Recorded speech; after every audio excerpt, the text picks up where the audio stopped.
What's happening? Another episode of the Squad Show. You got me, Luke Inman, at Luke_Spinman. Can JJ McCarthy have another just, above average game, or are we just getting greedy now? Hey, this is Arif with Wide Left Football. Honestly, just glad that the Vikings aren't having the week that the state of Michigan is. And I'm Luke Braun of Locked On Vikings. And yeah, Michigan's having a bad day, a bad week, but we can make it worse. Skol! It's the Viking Squad. Everything Minnesota Vikings every week.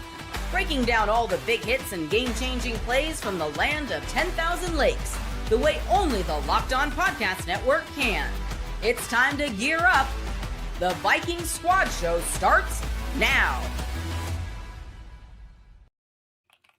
What's happening? Thanks for joining another episode of the Squad Show as the Vikings prepare for Dak Prescott and the Cowboys this Sunday night with some primetime action in Jerry's World down in Dallas, 7:20 p.m. kickoff on NBC. A quick reminder, we're always on the Locked On Vikings YouTube channel. Plus, you can always find all the audio over on the Locked On Vikings podcast feed.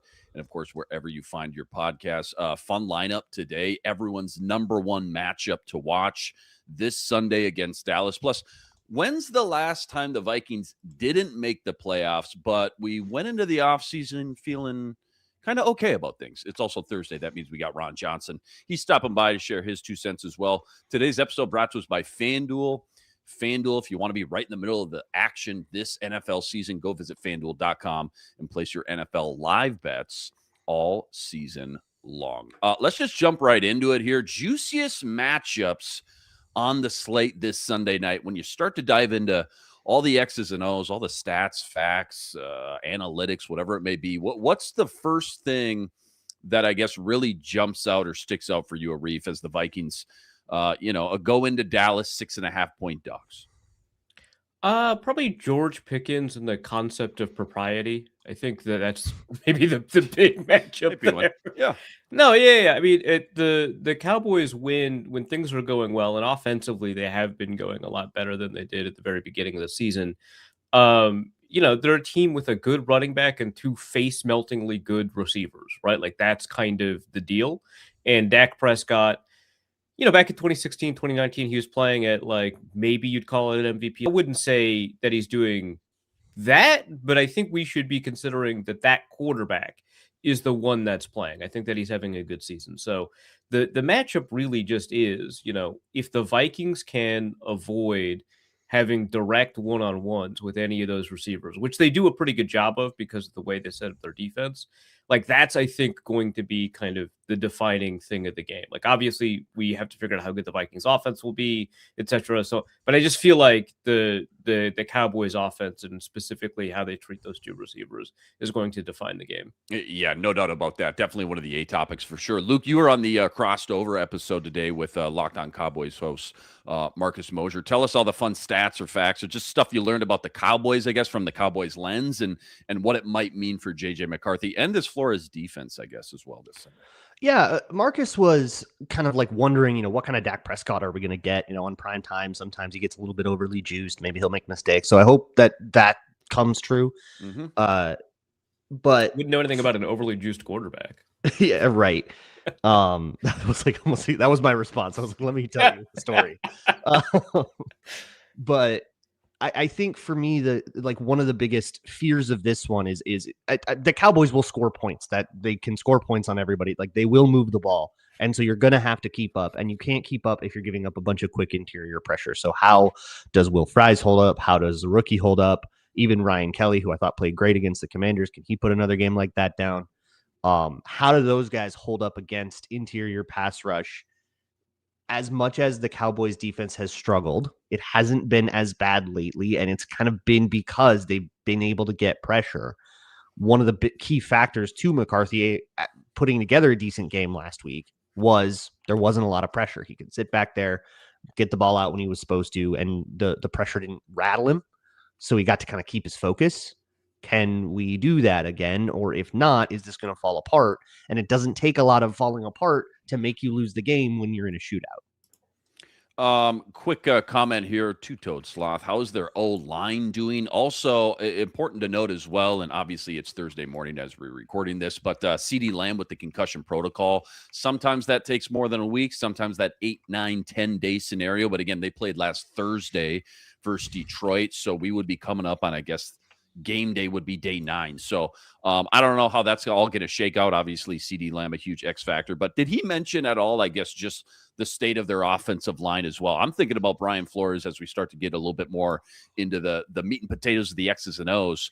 I know they've struggled a little bit with stunts, and I'm looking at that right side of the offensive line with a rookie Tyler Booker from Alabama, and then Terrence Steele as well. Just wondering if you guys touched on the offensive line for the Cowboys. We didn't talk a lot about it. It looks like it's a pretty average unit. I don't know if it's the headline of the Cowboys, so no, it did not come up, but I'll take your word on it with the stunts. Let's run them. I found this really interesting. Tell me if you knew this or what you think about this when you hear this stat. The Vikings currently stand alone in first place when it comes to explosive run rate in the NFL. Highest explosive run rate in the league right now. Not what I had on my bingo card, and really not what it also feels like. Doesn't feel like it. Down and watch these games week in or week out. It kind of depends on how you define an explosive run. Yeah, right? I feel like they're all like 12 yards. Yeah. Well, I mean, 1, 2, and then boom. Yeah, you get that 10 or 15 is the two definitions for an explosive play. I've seen some go as low as 8, which I think is kind of stupid. But that's stupid. Yeah, but yeah, if it's 10+ yard runs or something like that, I suppose it is a rate, right? Like it is a percentage of total runs, and there's not that many total runs, right? So I guess I don't know, the Vikings offensive line, their run blocking over the past couple of games has impressed me a little bit. I don't know, like it just feels like they do a lot to get to enable a lot of these like 8-yard runs, and then you've got somebody like a Jordan Mason who's got the ability to shed a tackle for 2, 3, 4 more, right? So I suppose, but like it doesn't feel like it defines anything about the Vikings because of how, maybe rarely is the wrong word, but how they haven't really had a ton of opportunities to run the ball. I mean, one thing that I was looking at when I was looking at the Vikings run rate was, you know, when you adjust it for context, the Vikings actually pass the ball way more than other teams, and they don't. It's just the Vikings have been behind a lot, and so yeah.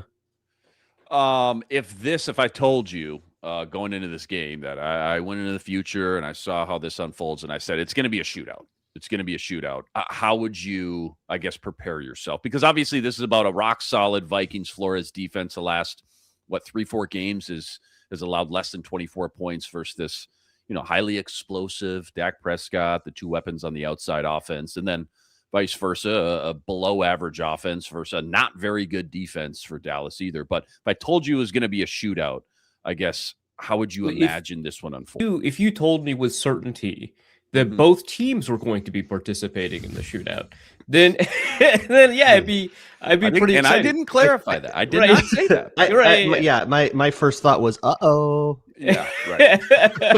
What was the last time we played Dallas? 2 years ago at home after the Buffalo win? How'd that turn out? What was that? 30? 40-3. Shellacking. That was the last time we played the Cowboys. But yeah, because the season is no longer, you know, we're not tracking the wins and how many games behind and stuff like that. Like, it's just less important for me to figure out who's going to win if it becomes like a 40-38 close game shootout, and more like, oh, how'd they get to 38? How'd they get to 40? That'd be kind of interesting. Like, did JJ McCarthy turn something around, or were there maybe 2 pick sixes? I'm just more interested in McCarthy's progress, and so a shootout would potentially suggest that there is some progress being made there. That's my reaction. I would love to see McCarthy kind of show anything on the national stage better than what was going on earlier in the season. The Vikings had all of those island games. Oh my God. To start the season, like of their first 7 games, 5 of them were nationally televised and with no other games on. Like, and a lot of that was Carson Wentz. And people just like got a very, very a very hearty helping of the dysfunction of the Minnesota Vikings and got to watch the car crash in real time. I wouldn't have said it was like a misrepresentation of the Vikings for sure. No, but I would love to see them look competent once and be like, hey guys, by the way, while you looked away, we like cleaned our room a little bit. I would love to see that. Even though it's far too late. Vikings for listening to Jordan Peterson. It's fine. Look, that was decent advice.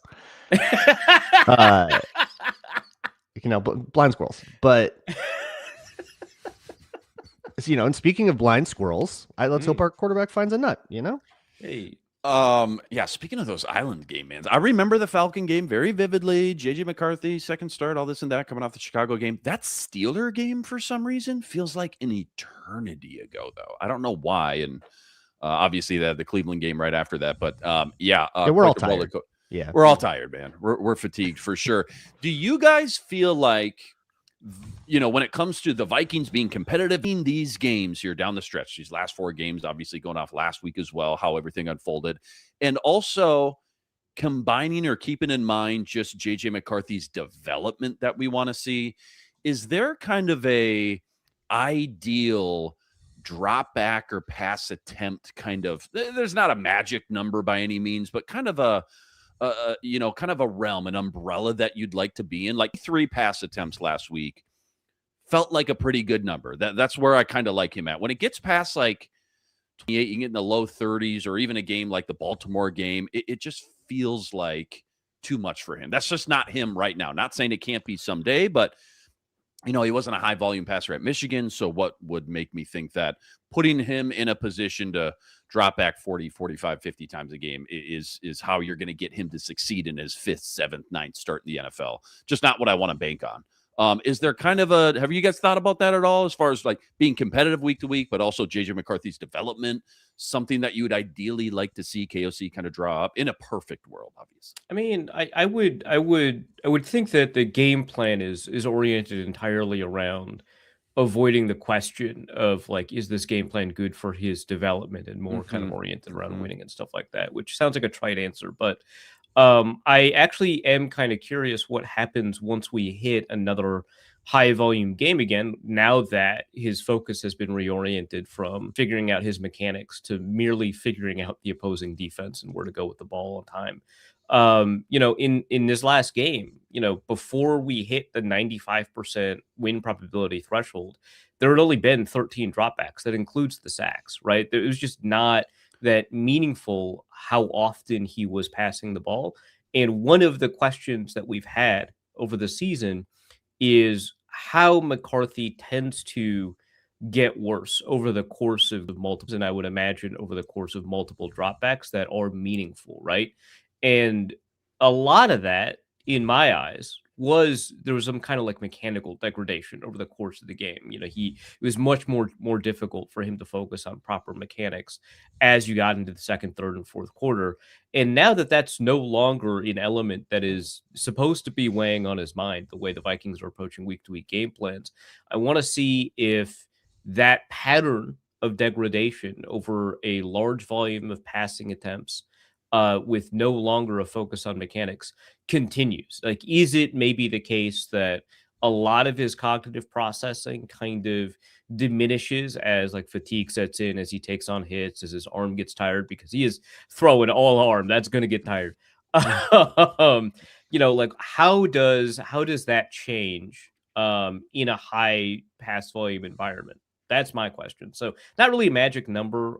Probably if there's few pass attempts, that means the Vikings are winning. So that's a good thing, but I am curious. Yeah, the game script is going to decide this a lot more than you get to decide it going into the game. Nobody goes into the game being like, we're going to pass 25 times today. Like, that's not up to you. Yeah. But for me, the more passing attempts he has, the longer my Patreon video has to be. So I have a different kind of rooting. 40. I don't care about run pass ratio. I don't care ever. It's never a thing I care pass about. attempts. Yeah, as a guy who had the over 29.5 pass attempts last week. To your point, Arif. Yeah, I know. At about halftime, they had 13 dropbacks. Yeah, I was counting every single one of them. Come on, Washington, make this competitive. Come on, please. What do you guys think about what sticks out the most as far as Flores' defense and slowing Dak down? Easier said than done. Again, Dak's been lights out against the blitz this year. I want to say number 1 completion rate versus the blitz and like top 3 in yards per throw against the blitz as well. So it's not just dink and dunk. Hey, he's been highly efficient, dink and dunk. He's obviously cashing in on some of these deep chunk plays. So I don't know how you slow him down. I don't know if it's different looks, exotic blitzes, confusing that offensive line just enough. I don't know. But if this game does come down to, Byron Murphy and Isaiah Rodgers against George Pickens and potentially, again, CeeDee Lamb, who's dealing with that concussion, and then you blitz Dak, it just, I don't feel great about it. That's all. I'm just saying that's where the Cowboys have made their bread all year long, these deep shots. And it's not really a dig on Isaiah Rodgers or Byron Murphy, for example. Like Lamb and Pickens right now, they're just better than most deep downfield. I mean, upper tier, if not elite, one-on-one right now.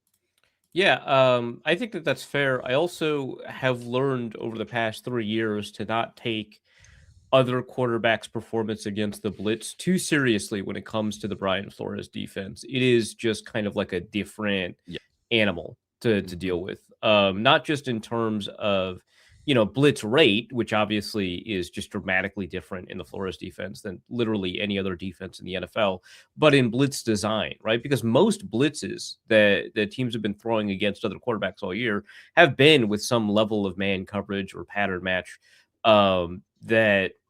that makes it so that if we're asking questions about the blitz, we're asking how good are quarterbacks throwing quickly against man coverage to some degree, right? And that's not the question you're asking against the Flores defense, right? So like Dak Prescott, I think he's like 2nd in the league in yards per attempt against the blitz. I think he's like 4th or 5th in PFF grade. His depth of target is 4th or 5th or what. Like all of his numbers against the blitz are pretty good. And that to me suggests that, he's not panicking, that he's doing a good job kind of identifying, pressure patterns and figuring out protections and stuff like that. That's all good and important, but it just is really difficult to take a quarterback's performance against the blitz generally and apply it to how the Vikings deploy the blitz, even if we only look at it from 2 years ago, because the Flores defense is significantly different than it was 2 years ago, just in terms of, the coverage rules and the way that they deploy the coverage on top of those blitzes and stuff like that, which players are blitzing, whether or not they're blitzing more often up the A gap or at the side. Like it is a different animal. So I think the traits that Dak has, generally speaking, tell us he'll probably be good against the blitz, but I don't know. Teams that have done best against Flores' defense are the ones not necessarily that play the most quick game. They're not the ones that get the most bubble screens and keep, protections empty. I think the teams that get bamboozled the most are the ones that go empty a lot and then try to get, all 5 out quick and try to do. And those are the ones that either, their depth of target is 2 and they can't move the ball, or they don't have or they get ganked, or they get sacked because they don't have enough in protection. The teams that have found it against Flores and really moved the ball there will very often keep 7 in protection and then just kind of trust that they can find that the quarterback can find something with 3 routes. And, it doesn't, like, kind of counterintuitively, it doesn't have a lot to do with who those guys are because it's zone. But if they can, send somebody over the middle or send somebody to whatever hook zone is vacated by whoever is blitzing, that's how the Chargers did it. Or that's the Falcons ran the ball really well too, which always helps. But the teams that have moved the ball the best on the Vikings have found a way to do it like that. The Eagles, they kept a ton of extra people in protection. So I would say that if the Cowboys are smart, they'll do that. They'll find a way to keep extra guys in, block it all up, give everybody the help they need, embarrassment of riches in protection, and then see if you can't get. But so their primary answer is slants. They love a slant over the middle. So I'm thinking, hey, they're going to want to get the ball to probably Pickens or Lamb, slant over the middle. This is what Marcus Mosher told me. And then see if he can break a few tackles in the secondary, which, considering the rest of the way the rest Jackson of the season starting is gone, this week. Yeah. Boy. That's kind of angle we taken there on DK. I love the idea of like sitting George Pickens down and turning on Steelers film to show him what to do. See your replacement right there? See that guy? You see that guy? Yeah, right. Yeah, did do that. Be better. Yeah.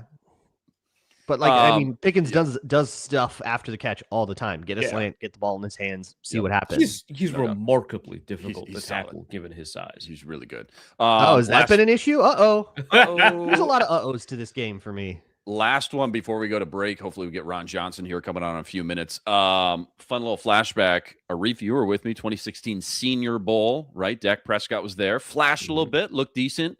Can you name one other quarterback that we watched down there?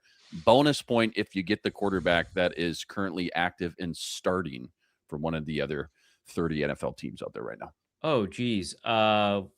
Starting. Okay. There's only one in this group that's starting right now. Yeah. Oh, my gosh. 2016. I'm going to fling out a couple. Maybe that'll get the juices flowing. Cody Kessler from USC. Kevin Hogan, Stanford. Oh, gross Jeff class. Driscoll. Brandon Allen. There's one. Your arch nemesis was down there. He's neither active nor starting. Yeah, I don't got to worry about that. Oh, man. Okay. North Carolina State. Oh, my gosh. It's not Mike Glennon. Mike Glennon. No. Oh, it's Phillip Rivers. Oh God. No. Okay. NFC West. NFC West. Jacoby Brissett. Yeah. Phillip Rivers was a 12-year vet by this point in ancient history that we're reminiscing about. That is wild to think about. All right. Don't go anywhere. Coming up next, Hawkinson, Justin Jefferson in the midst of season lows. Is it all on the quarterback, or is there more to the story? Ron Johnson helps us with that right after this. Today's episode brought to us by Aura Frames. The holidays are officially here, which means gift hunting season is on. If you want something meaningful, personal, and guaranteed to get a reaction, Aura Frames is the gift that delivers each and every time. Not just something you wrap, it's a personalized way to share memories. Aura isn't just your average picture frame either. There's no apps to figure out, no setup headaches, just instant smiles. And what I love the most, it comes packaged and ready to gift. No price tag, no wrapping needed. And for a limited time, save on the perfect gift by visiting auraframes.com. You're getting $35 off Aura's best-selling Carver matte frames, named #1 by Wirecutter. That's Aura, AURA frames.com. Promo code Locked On. Frames do sell out fast, so order yours now and get it in time for the holidays. Support the show by mentioning us at checkout. Terms and conditions apply. All right, as we wait for Ron Johnson to stop by, it's been brought to my attention, TJ Hawkinson and Justin Jefferson are, in fact, projected to hit some career lows, yards, receptions, touchdowns, the whole gambit. Obviously, very easy to say. It all falls on the quarterback, right? Can't throw it to yourself. Need a guy who can get you the ball, all that stuff. That part we know. Can you make a case at all for there being more to the story, though, for either guy as far as anything, I don't know, specifically attributing to the decline, I guess, as well from a, from an individual standpoint? Is there any substance or case to be made there for either guy at all? Hawkinson has definitely looked slower than he has in the past. Yeah. Mm-hmm. Whether that's, just not fully being healthy or whatever, or age, but he's also had to be in to block a lot more with Justin School out there, guys that need help, right? A lot of backup O-line. There's been injuries all over the place. And with the O-line a little more healthy, lo and behold, tight ends get a little more involved the last couple weeks. So that probably explains that. And then with Jefferson, the offense just not being very good. Yeah, and I think it's meaningful that Jefferson did produce more yards with Wentz, right? But I don't know, the JJ McCarthy's he has 1 200-yard game, right? Out of the 7. There's just not a lot of yards to go. There's no volume there. Yeah. And so, some of that is hey, in this game he had a 47% completion rate. He was playing poorly. Some of it is in the Washington game, again, you're not throwing the ball that often. So but yeah, I mean, a lot, I think a good chunk of it has to do with McCarthy's inaccuracy. But Jefferson is also playing worse than I think I've ever recalled seeing him play. And I think that we are too often, and like as a fan base, generally speaking, quick to jump on some plays that I think it doesn't make a ton of sense to blame Jefferson for. But the thing is, Jefferson does stuff all the time that bails out quarterbacks, and we're not seeing him bail out quarterbacks that often. That's a high standard to hold him to, and it's one that he's earned based off of his contract, level of play, and focus within the offense. And so I would say, his ability to hold on to the ball, the fact that he's slipping more often, it seems like, than we're used to seeing. And he probably slips more often than any other elite receiver I've ever seen, just generally. But it seems like it's happening much more often this season. There's a bunch of small things in terms of what he's doing, but I don't want to overemphasize that when talking about or explaining his yardage totals, because I think a lot of that is that there just aren't that many passing yards to go around, whether that's because of play or game script. Yeah, and I would guess in the last few weeks too that like his market share has gone down. But when you start bringing it down like game by game, that will happen to Jefferson always. There'll be teams that just, overcommit to him and then everybody else gets to go off. So when the offense works and Jefferson didn't get the ball, you almost always will see coverage mistakes by players that are shading too far toward Jefferson and then leaving space elsewhere, which that's what happened on the first touchdown last week. So that's always going to be part of it. And that impact is like some of everybody's yards sort of belong to Jefferson. Some portion of them always do. Luke, I think if you're asking, like, is there reason for concern? Yeah, but not here. Yeah, not here. Like the reasons for concern that we're all very, very, very concerned about the offense and McCarthy and all of that. Well, of course, that's going to affect these guys. I think looking at their yardage totals and being confused, it's like, well, we go to the other conversation. There's your answer. For sure. Yeah. For sure. No, well said there. Ron Johnson stopping by here, getting set up in the next few minutes. Give me, it doesn't have to be a fun memory. Give me a memory, though, that always jumps out when you think Vikings, Cowboys. For all the diehard Vikings fans, we all think back to the Thanksgiving game. Randy Moss, 3 catches, 3 touchdowns. I think back to when I went over to Arif's house and we watched the Prefer game. When Prefer jumped in, I was about to bring that up. The purples, right? The that. all purples with the yellow. Eric Kendricks, Anthony Barr, the whole old school Zimmer lineup there.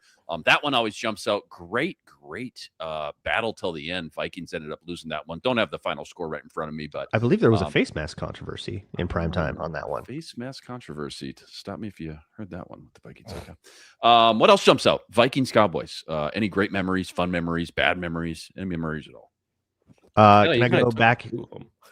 Can I go back a little deeper into history for one that I don't remember very well? If you pick like 1975, I'm going to go over to California and rip your head off.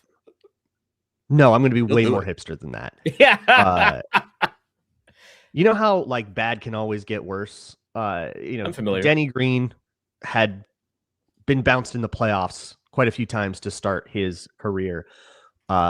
I think the last one before he finally won his first playoff game in 97. This was 96, I want to say. And it was Warren Moon's Cowboys,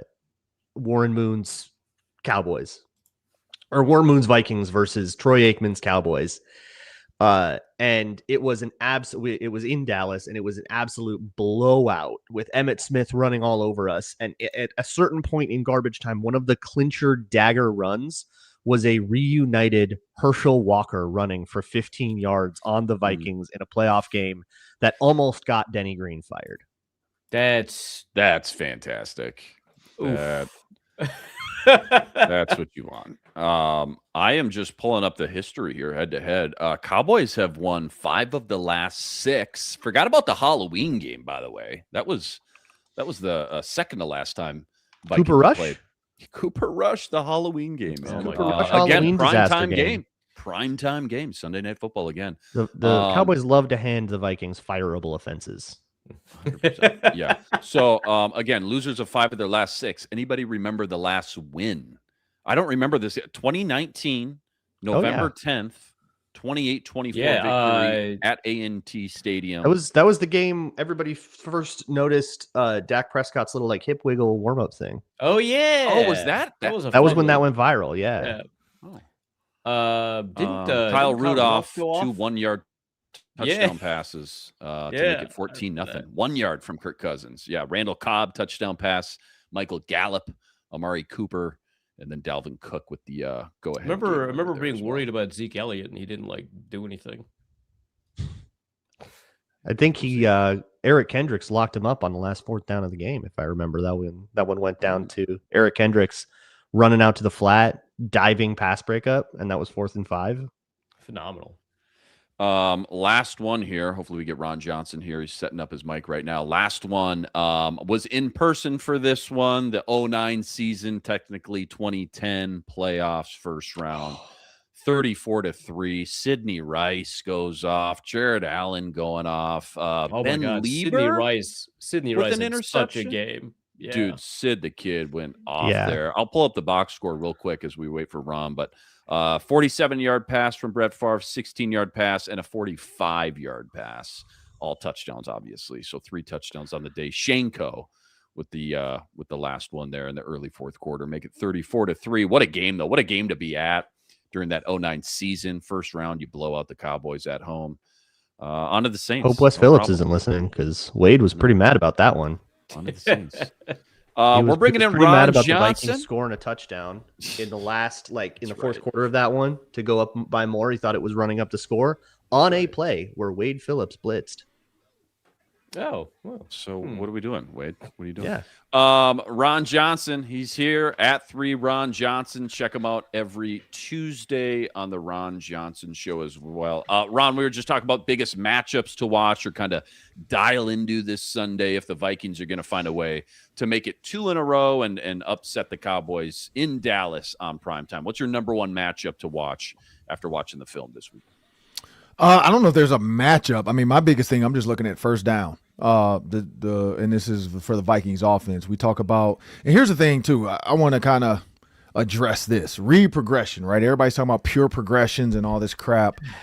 At the end of the day, people want to come up with words that are sensational. And so the sensational word right now is we're going to call it pure progression. It's just football. It's literally just football. And I see, Kurt Warner and all these guys. We never had a thing called pure progression. It's just progression. It's here's the coverage. Here's number 1 to number 2 to now you got the over out 3.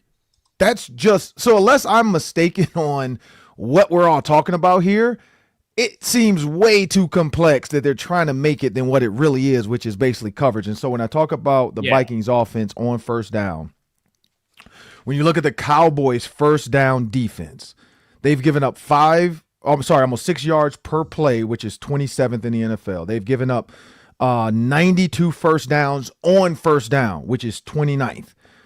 This year, they faced 202 passes on first down, which is the 3rd most. And everybody's like, oh, it's not normal. 2024, 171, that was the 14th least. And then 2023, 175, that was the 8th least. What was the big difference? Micah Parsons. Teams were not really trying to force the ball early, knowing Micah Parsons was the rush in on that play.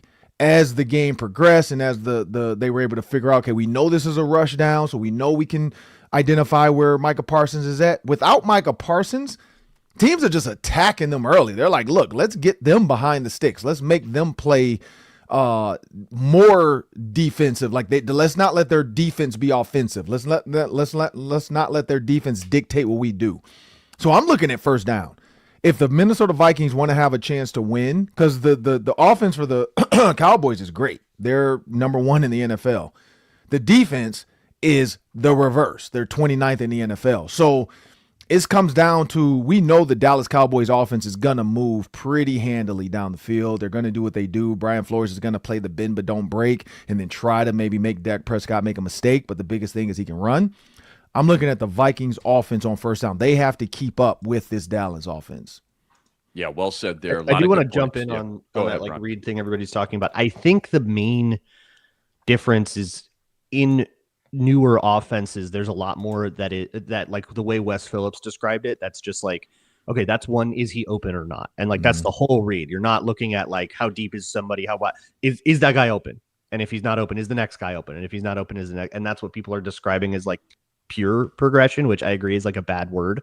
Yeah. And the like old school reads that are more common at the college level, and I think more common in like older offenses are like what you played with. The, hey, the hook linebacker went this way, so that means that my first read is this guy, or vice versa.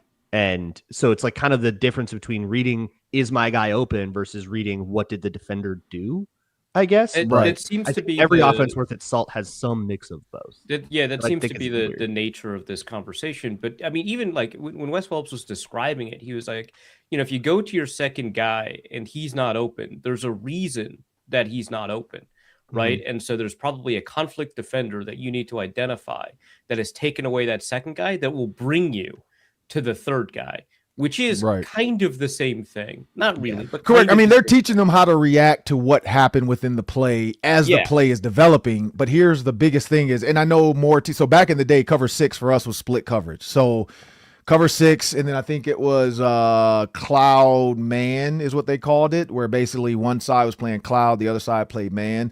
And so we just called it what it was, cover 6. You got 4 on one side, 2 on the other. You got 4 read on one side, 2 on the other. We just gave it a coverage call. Now they're calling it split coverage, and they want to make it sound sexier and identify it more so of, oh, that's a split coverage. This side of the field's playing quarters. This side was playing man, and that's what you saw the Seahawks do to Max Brosmer. They played 3 to one side, kind of like a 3/4 look, and then they played man to the other side on that interception when he threw the seam route, and he should have thrown it to Justin Jefferson on the go ball.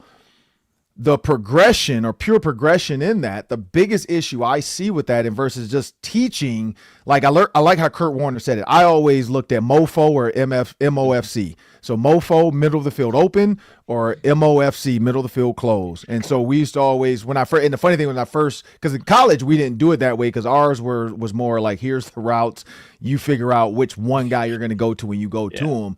But when I saw MOFO first, I'm like, man, we just out here calling people names.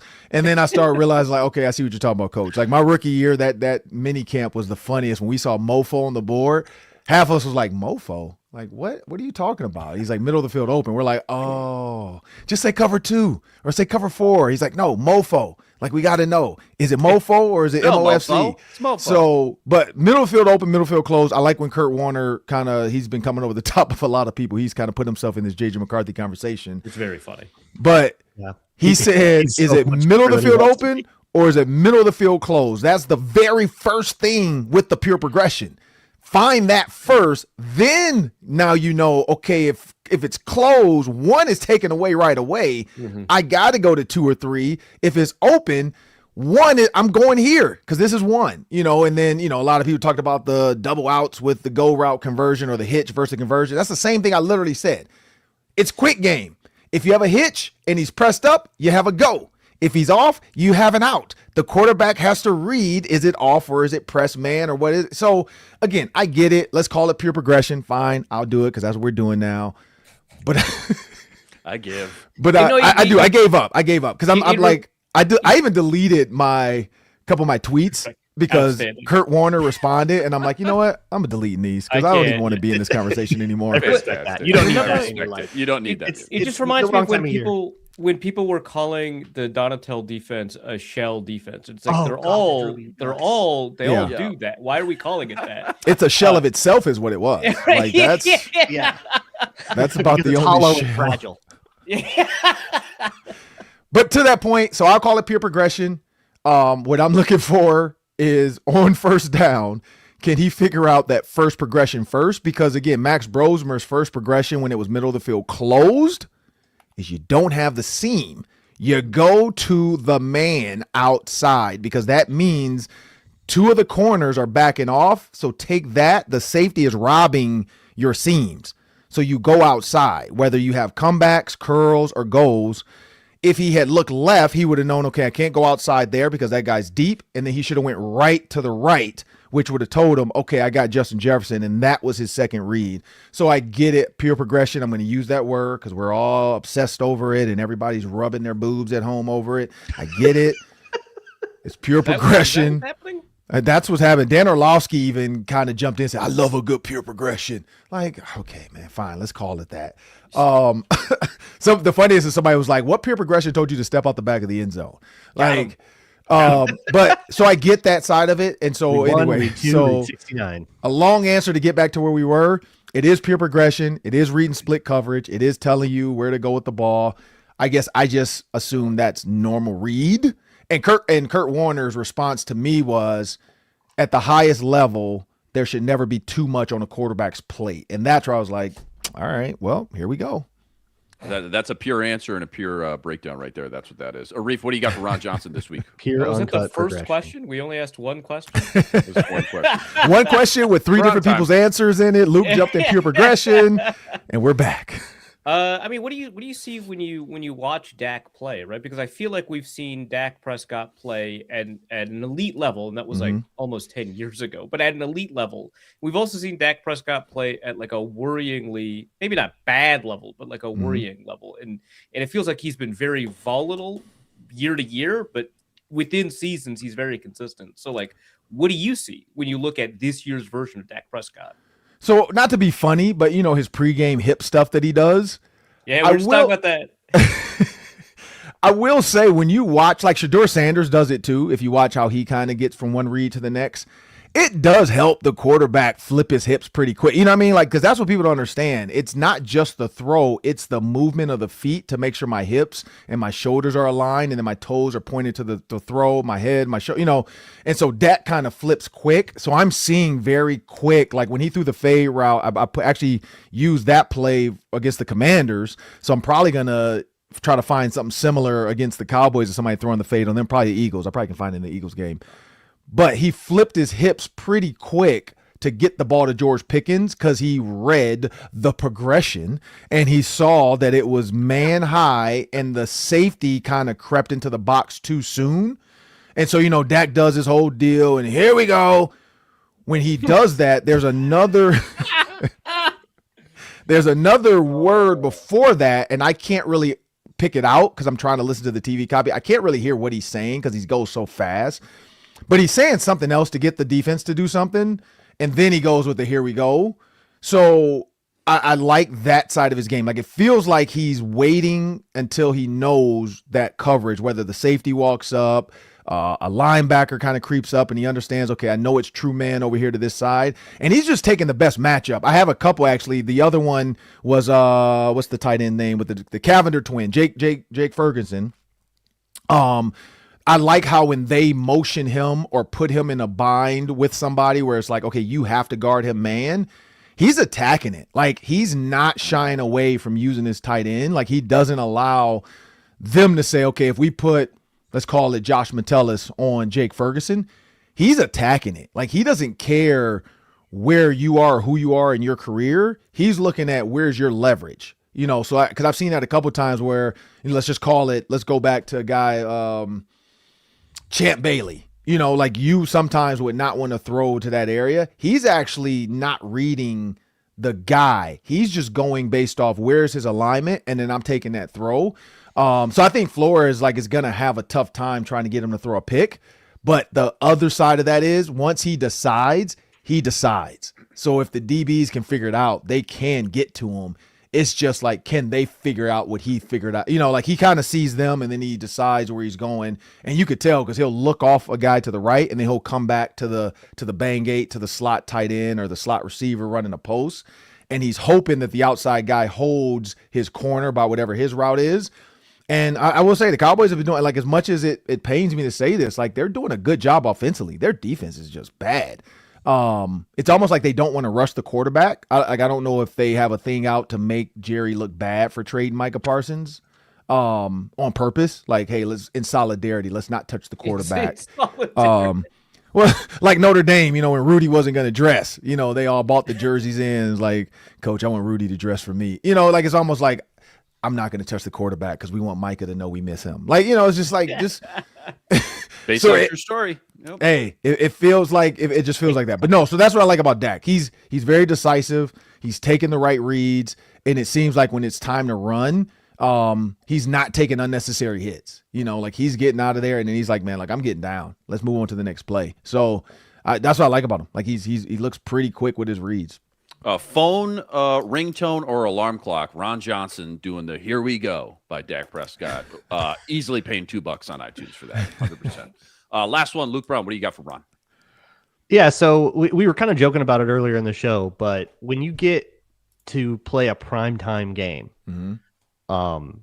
how do you manage that energy? Because it's you got to get up a little bit for the lights, but how do you not get too up and get too juiced and start making mistakes? Yeah, I think every coach has a different way, like every team, every culture. Like PJ Fleck, for instance, I went to I traveled with them a couple times, but like the one I remember the most is Indiana. We went to the Indiana game, and from go, it was a 3 o'clock game or something like that. So he knew it was that. So the whole schedule was based off of a 3 o'clock game. So like 11 o'clock, here's what we do. 3 o'clock was the same schedule, but they extended it longer. So like, we're going to do lunch, but instead of a 30-minute lunch, you have an hour lunch. Like he wanted guys to stay where they are. I think players are the same way. Like the guys that like to get on the first bus, they're still going to be on the first bus. Guys like to get warmed up at this time. They're still going to try to plan it out by the hour. And then from a player perspective, like when you get there, go through the same things. Like it's more cameras, it's more media, it's more people. You can't let that dictate you. Like you can't get out there all of a sudden and wear your SpongeBob, shoes because you're on prime time. Like do what you do. And I think that's the key to this is like, don't go out there and all of a sudden start trying to make one-handed catches because the cameras are watching. Like if you're not Justin Jefferson, don't do it. Like don't do what JJ does. Let JJ do what he does.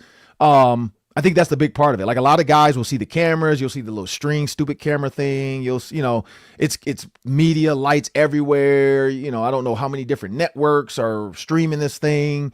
But yeah, that's going to be the biggest key to Sunday Night Football. Don't spend more time picking out your threads for a primetime game? Come on.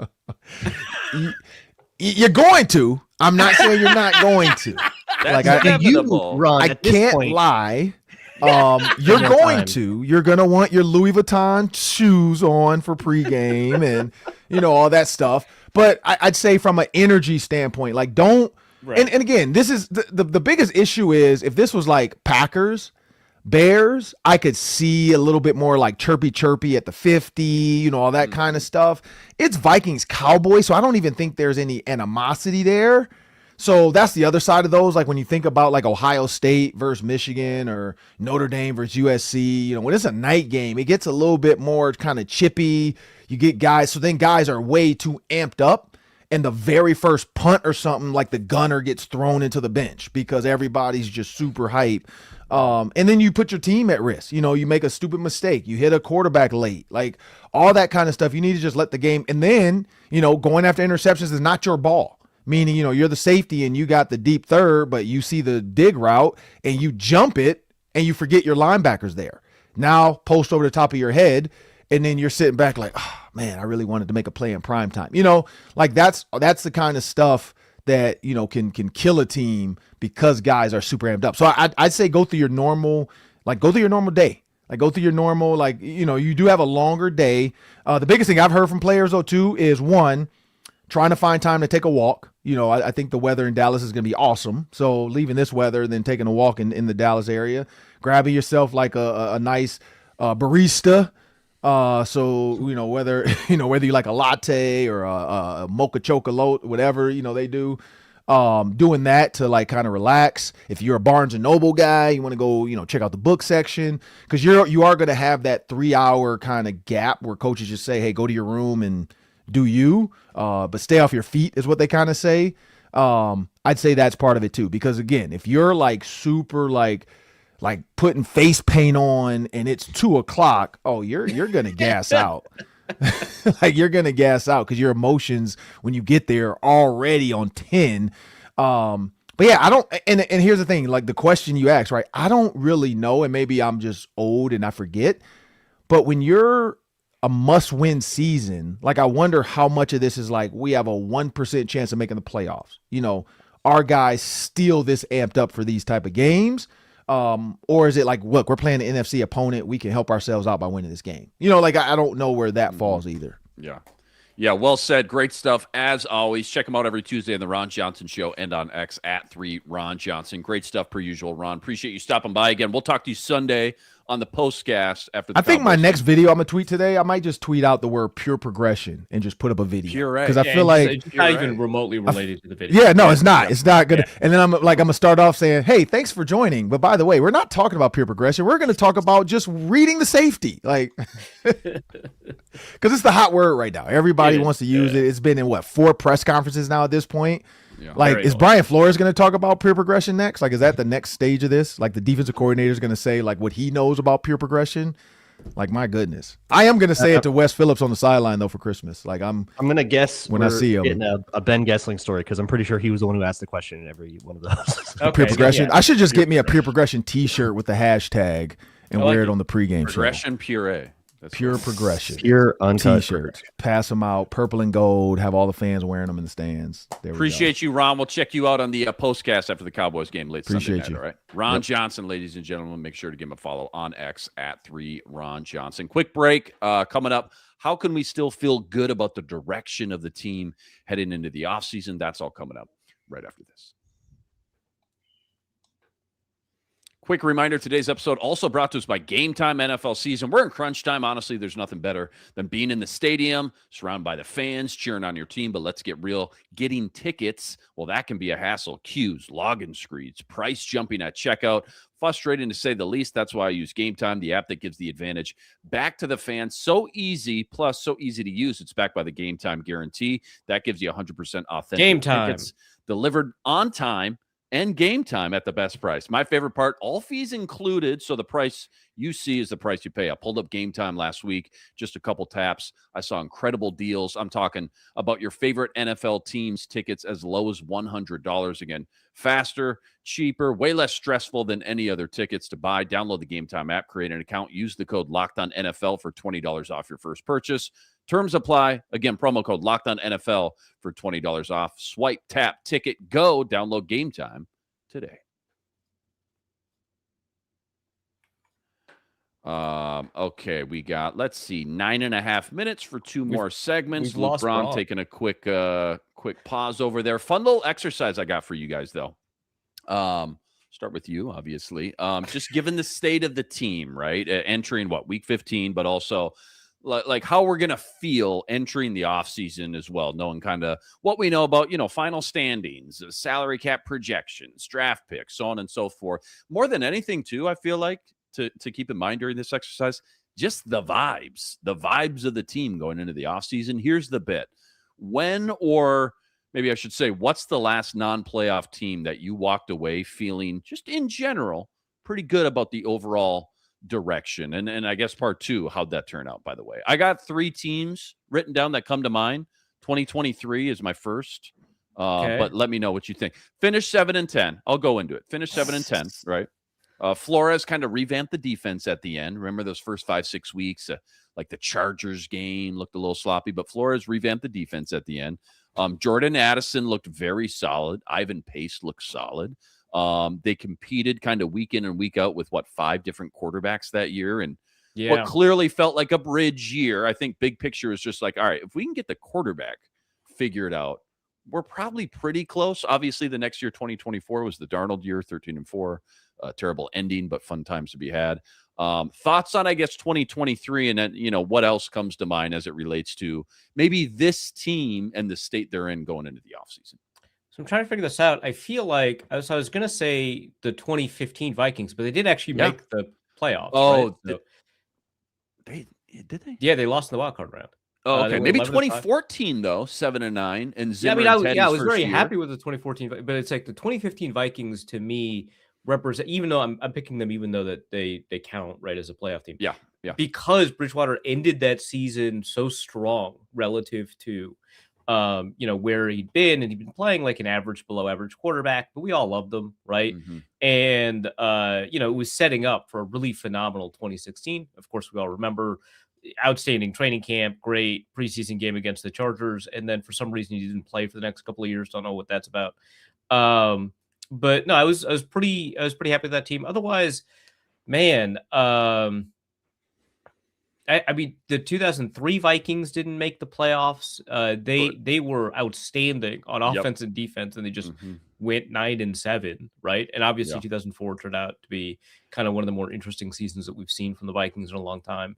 Yeah. I would say, man, a lot of these Vikings teams did make the playoffs. This is tough. I got two more 2008 just to fling out there. You've already, you've already kind of flung out a lot of good ones. 2007, they go 8-8, but the vibes were high, right? AP rookie explosion, Sidney Rice flash, defense. Yeah, was elite versus the run from what I remember. Don't quote me on that. Tavares kind of showed some flashes, I guess. O-line was really solid. I just remember going into 2028. It's like, again, competent quarterback play. If we can just get that, it feels like we could be kind of dangerous for sure. The only other season I kind of wrote down here, 2011, 3-13, only because it was like, it can only get better kind of optimism at that point. Only up from here. Love the new head coach, Frazier. Right. Ponder wasn't good. Jared Allen had like 22 sacks that year, I think. Adrian Peterson tore his ACL, but he vowed to come back better and stronger. He's coming back. Don't worry about it. He'll probably get him back maybe 4-6 weeks into the season. And yeah, and we'll go from there. The roster, I remember, had some young kind of cornerstones. They had Kyle Rudolph, Lode Holt. They ended up drafting Matt Khalil, so that 2012 draft kind of brought some excitement as well. You had Khalil and Harrison Smith, 2 first round. Back then, people were excited about Chris Cook. No, that's a little bit thing. Early, maybe. Yeah. But again, the direction, we were going into it felt kind of fun. The vibes were good. Bron, you got any other examples, or how do you feel? I guess what do we need to see? However you want to take that, I guess. Going into 2026. Well, I can't believe you guys didn't say 2014. Mike Zimmer's first year. The problems of the Frazier era were gone, right? Yeah. I mean, you had like that year. The vibes of that year were kind of sullied because that was when the Adrian Peterson child abuse thing was going on. I think that's why I didn't pick that. So like the vibes kind of felt bad, but from how you felt about the team, I think they ended up like culture 7-9. Like, it was a very modest performance, but it was, hey, head coach's first year. You had some really interesting games in that one. They had injury issues. You figured that they would they spent most of that season without Adrian Peterson. So you kind of had this reason you had a lot of reason to feel like, okay, things are looking up, and to project that they were going to take a step forward in 2015. And then they did. They did. Yeah. And Teddy Bridgewater looked halfway decent, which was and Barr, you had rookie Barr going on, McKinnon, I think. Dude, Barr's rookie season was outstanding. That was so fun. They signed Linval, I think, that year, right? Or was that 2015? Was that 2015? I thought that was like one of Zimmer's big prize free. It might have been. He was like, let me go get this big nose tackle. Yeah. Barr chasing down the running back against the Falcons game and forcing that fumble got me so unreasonably hyped. I think that was the same game Matt Castle broke his ankle or whatever it was. But Barr just absolutely housing. I forget which running back it was. Might have been Tevin Coleman. Outstanding stuff, right? The first couple of years of Anthony Barr were truly special. Yeah, two-toed sloth, throwback to the Barr overtime touchdown scoop and score. That was a scoop and score, right? Versus the Bucks. Was that 2016? Might have been, yeah. Was that 2016? 2016 was a super funny year, given that they went 5-0 and then the offensive coordinator resigned. Correctly, I guess. Correctly. The offense was bad. Probably should. Yeah. Well, 2013 too. Resign. Who's to say?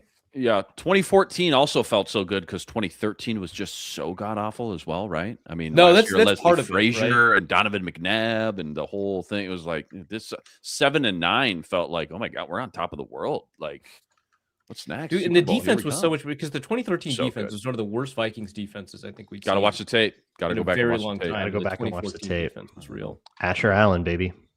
Asher Allen, dude. Chris Cook, how many day two, second, third round cornerbacks has this team taken the last 15 years? Josh Robinson was a third round, right? Josh Robinson hung around for a little bit for sure. Yep. Asher Allen. Did we already say that one? Chris Cook action. Yeah, after trading down out of the first round. Right. Mac Alexander, Fun game right there. There you go.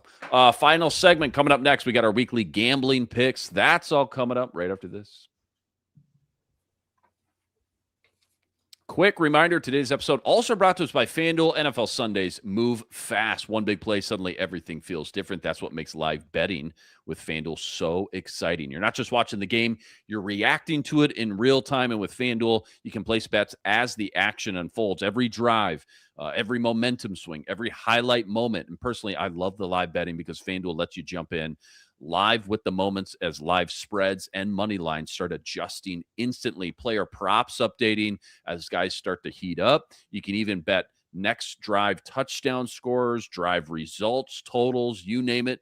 FanDuel's got it. Live betting keeps you locked in to every snap, every drive, and every possibility as well. If you want to be right in the middle of all the action this season, visit FanDuel.com and place your NFL live bets all season long. FanDuel, the game moves fast, and so can you.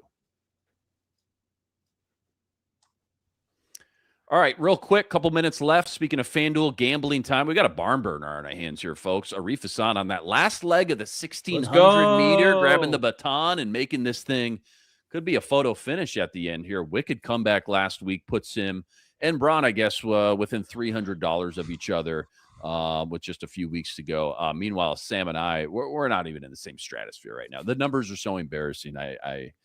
I can't even look at the camera. Minus 10,000, minus 13,000. Those are the numbers. No, that's not it. We're not live. Edit that. Oh, shoot. I forgot to hit record, guys. Yeah. All right. You ready? 3, 2. Here we go. Quick rapid fire. Not a ton of options. So, sometimes like we have to do when there's not the full slate up on FanDuel, we got to text these out to each other Sunday morning. But Braun, me, Sam, Arif, I do have Sam's picks. Kick us off, Braun. Staying on brand this week. Cowboys by 1 million, or what do you got? Oh, we're staying on brand for sure. The Vikings over-under is 20.5. Oh, my God. The offense has a good game. When a bad team has a good game, the letdown is coming. I'm taking the under.